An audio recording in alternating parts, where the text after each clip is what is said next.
This is a CBS News Special Report. I'm Tony Dokoupil in Jerusalem, and we are coming back on the air with the latest on what has already been a monumental day here, a monumental moment unfolding in the Middle East. All 20 living Israeli hostages already reunited with their loved ones today after more than 2 years in captivity, a joyful moment, part of a historic ceasefire deal. It was all men in this release, and here are some of the moments of reunion. Fathers with their mothers, with their daughters, with their families, their wives, for the first time in so long in each other's embrace and back in their home country. And also reasons to rejoice among Palestinians as aid rolls into Gaza after far too long, buses with prisoners as well, and detainees swapped for Israeli hostages, those moments. But now the next chapter. President Trump arrived in the Egyptian city of Sharm El-Sheikh and is now taking part in a signing ceremony in support of the agreement with other world leaders. Earlier, if that wasn't enough news for you, the president gave a speech to the Israeli parliament, and there has been joy across this region, in Israel and also beyond. Let's listen into the president right now, who has just begun to speak. And it's really working out incredibly well. The hostages, as you know, were let go on time, on schedule. The very sad situation of bodies, which was always a sad situation, and they're being sought out, and they're working with many different people, finding some were brought in and some were not, and they're working out to find out where those bodies are. It's hard to believe that you even have to say something like that. It's so sad. It's so sad. But what's not sad is that we have finally, after, I guess they say 3,000 years, I've heard from 3,000 years to 500 years, but whatever it is, it's a lot. But this was the one, this was the granddaddy of them all, and frankly, I thought this was probably going to be the toughest, and maybe in many ways it was, but we had a lot of good talent. Steve Witkoff, Jared, Marco, and Pete, and General Kane was so great. John Ratcliffe was incredible. We had an amazing array of talent, and we were helped by, in particular, the countries represented at this table. I will say, to me, you were fantastic, and your country is unbelievable, and I don't think they give you a fair shake. They talk about you as though you're not a nice person, and you happen to be a nice person. You happen to live in a little tough neighborhood. You're surrounded by everybody. And without you, this wouldn't have happened. And I just want to thank you very much. That's Qatar. And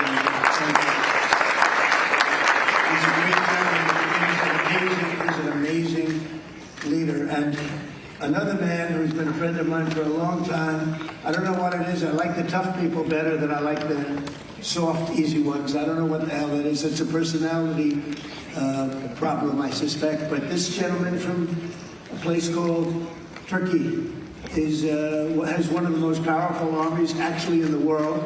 It's much more powerful than he even lets known. If you look at some of the recent conflicts, he was at the top of them, and he was winning them, and he did win them. And he doesn't want any credits. He doesn't want anything. He just wants to be left alone. He's a tough cookie, but he's been my friend. And every time I've ever needed him, he's been there for me. So I just want to thank President Erdogan, Turkey. And they have a problem with him because he is difficult. They call me. They said, would you do me a favor? Could you speak to Erdogan?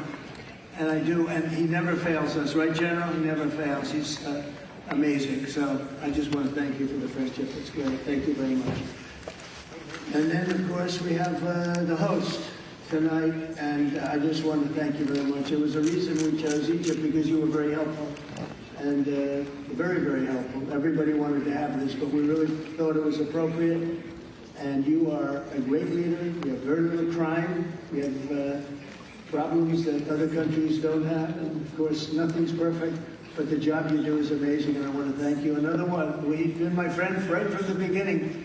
During the campaign against crooked Hillary Clinton, have you heard of her? We were both downstairs waiting to go up to meet this gentleman who has a place called Egypt, the oldest civilization. They say 6,000 years. China is 5,000 years, but you're actually number one. 6,000 years, can you believe it? But the oldest, they say, civilization. But so I went up to meet him first, and we liked each other so much that she waited for about an hour and a half. And I think your meeting lasted about 2 minutes with her, so I always remembered that. But that was our first meeting. We had great chemistry together, and he's a fantastic man and a fantastic general, by the way. But he's a great president, and I want to thank Egypt and all of your representatives for treating us all so well.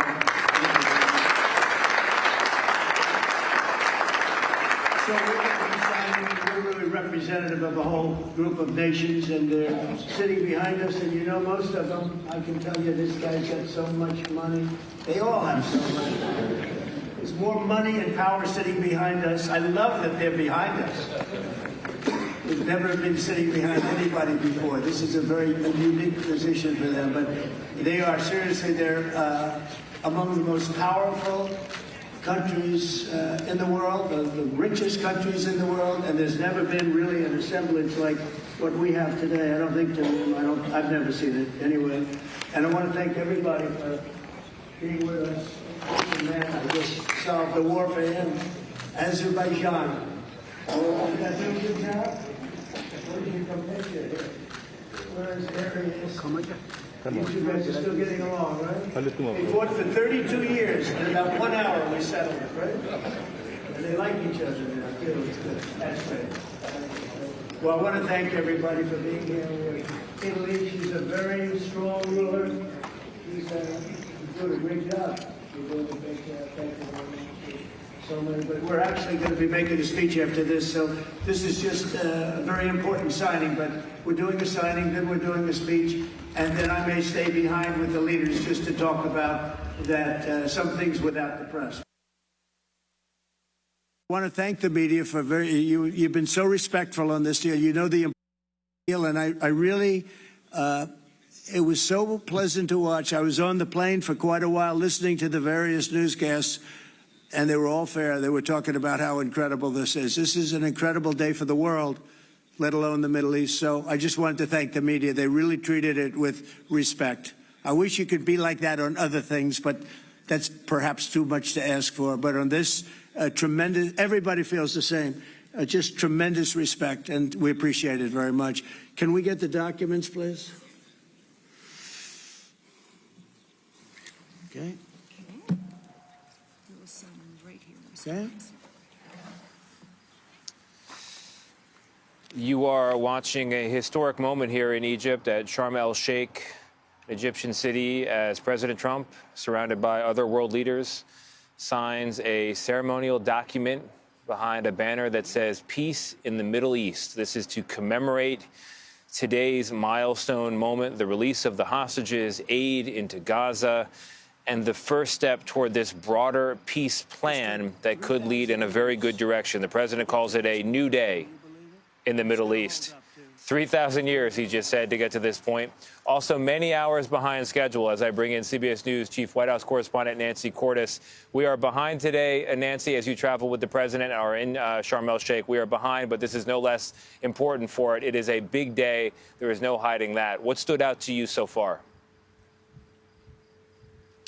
Well, the fact, Tony, that these leaders are all signing on to this document at all is interesting. Technically, they don't need to sign on to the deal. Israel and Hamas have already signed on. But it's a recognition, I think, that if this peace deal is going to survive and flourish and lead to a final end to the war, it is going to require both support and pressure from the wider world, not just regional leaders, but even some of the European leaders who have traveled here on short notice to be in that room with President Trump. Pressure because there are going to be parts of this deal that both Israel and Hamas balk at. Israel, for example, is going to push back if it's required to withdraw from Gaza entirely before Israel feels that all the milestones have been reached. Hamas, because the deal calls on Hamas fighters, if they want to stay in Gaza, to hand over their weapons, something that some Hamas members are not going to be thrilled to do. And so it is going to require pressure from the surrounding Middle Eastern neighborhood and the wider world. And it's also, frankly, going to require a lot of money, particularly from wealthy Middle Eastern countries, to rebuild Gaza and rebuild it fast enough that people can get back to some form of daily life, with a functioning economy, with schools, with some kind of police force, with a governing body. All of these things are required for life to resume in Gaza. That's the kind of fine print that has not been worked out yet. So that's what the president is discussing with these world leaders today. Yeah, Nancy, on that point about the fine print, our partners at the BBC have been reporting that there are already clashes inside Gaza between Hamas security forces and armed clans within the Strip. We don't know what they're over exactly, but the idea of an international stabilization force, something detailed in this plan, can't come together soon enough, because without it, it's not clear who will fill that leadership vacuum there. And as we talk about who's in attendance, it's also notable who is not in attendance. Of course, Hamas not in attendance, not invited. Iran not in attendance.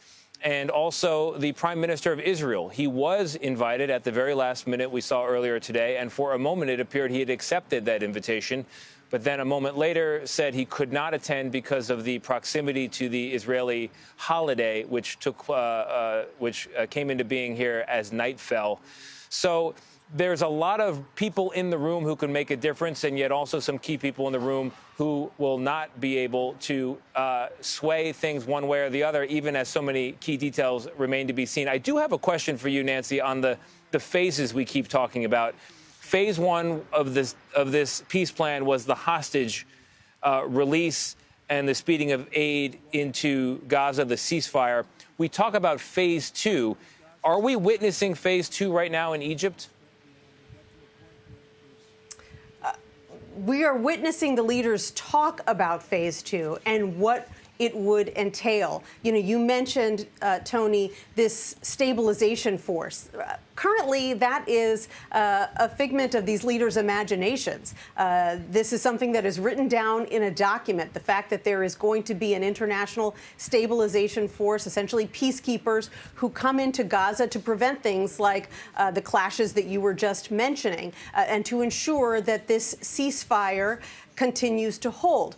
But who's going to make up that international force? How many countries will contribute troops? What kinds of troops? What missions will they perform? What roles won't they perform? All of these are questions that still need to be determined. And White House officials will tell us quite candidly, they've seen the movie before, where Israel and Hamas strike a deal and there's a fragile ceasefire and then it falls apart. There's so many ways that this deal could fall apart. They are very interested in ensuring that that doesn't happen. So they want to work out the details of this stabilization force as quickly as they can. Yeah, it is an act of profound optimism already, just to allow yourself to be pictured in such a large group in front of a sign that large that says Peace 2025. We, of course, all hope for it. Joining us now is CBS News national security contributor Samantha Vinograd. Sam, one of the really sticky points here is how you de-radicalize Hamas. How do you convince thousands of young men who have just been through a brutal 2-year war on the backs of generations of struggle to lay down their arms? Well, Tony, every post-conflict environment is different, but having started my career in Iraq, where we candidly got disarmament wrong, and the methods that the international community used in that context actually led to more sectarian violence, it's clear that there needs to be a series of experts, not just money and not just boots on the ground, but actual experts in disarmament, putting together a plan on how to create Hamas to put their arms down, but also to create pathways for these individuals to reintegrate back into society in non-military roles. There are lessons learned from other post-conflict environments that really have to be integrated here. That is going to require economic development. That is going to require employment opportunities. A lot of these individuals worked solely for the military arm of Hamas and are now going to need some other thing to do every day. So disarmament is going to be incredibly complex. And back to Nancy's point, Tony, under the best case scenario, even with both parties, Hamas and Israel, committed to this process, there's likely going to be a very winding road to achieving the goals of this peace plan. Arab nations estimated back in February, I believe, that over $53 billion was needed for reconstruction in Gaza. And then we turn to the actual governance of Gaza itself. Hamas is, according to the peace plan, not going to be in charge. The Palestinian Authority is not really up to the task. So many unanswered questions, despite recognizing the enormity and the significance of today. Yeah, Sam, and this is going to take time. It could even take more time than is left in the term of a presidential term in 4 years. It could be an 8, a 12, an even longer term campaign. I've heard estimates that go even beyond that. But it is a start. And so while we talk about complexity, we want to leave our viewers here with images of the success of today, the emotional reunions just hours before here in Israel. It's a time of joy, long in the making here for both Israelis and across the border Palestinians, as well as they hope for a better future. Our coverage will continue on CBS News 24/7, your local news, and of course tonight on the CBS Evening News. This has been a CBS News Special Report. I'm Tony Dokoupil in Jerusalem.